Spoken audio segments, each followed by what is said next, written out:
Greetings and welcome to our series of weekly devotionals. Today we're wrapping up our look at a passage in Paul's letter to the Philippians, chapter 2, verses 5 to 11.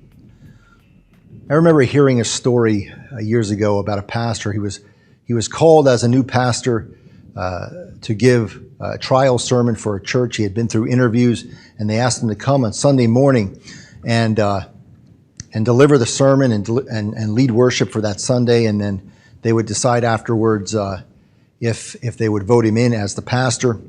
And so everybody arrived early in their best suits and dresses, dressed to the nines, looking very nice for church.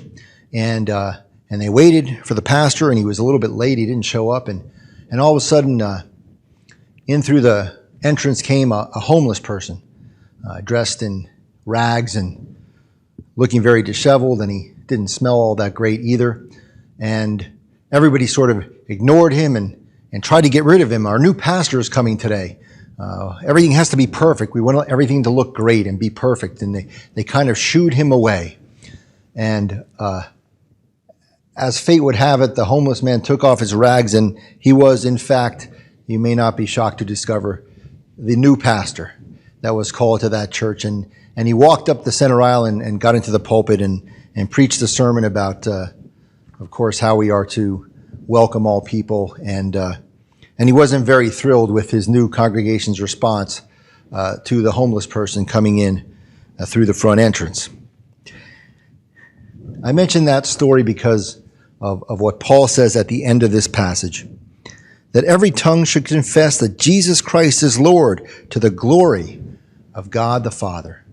The glory of God. And we might have some definitive ideas about what we think about the glory of God. Maybe we experience the glory of God out in nature on a top of a mountain, or in a beautiful forest, or a beautiful vista. Maybe in a magnificent cathedral, we feel the glory of God or witness its glory. Maybe even in one another once in a while, we're able to see the glory of God. But the Apostle Paul is very specific in this passage that the glory of God revealed in Jesus Christ, is the divine glory that we see in the most vulnerable, the weakest, and the poor among us.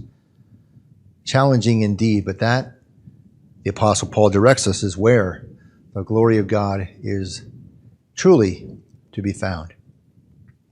Amen.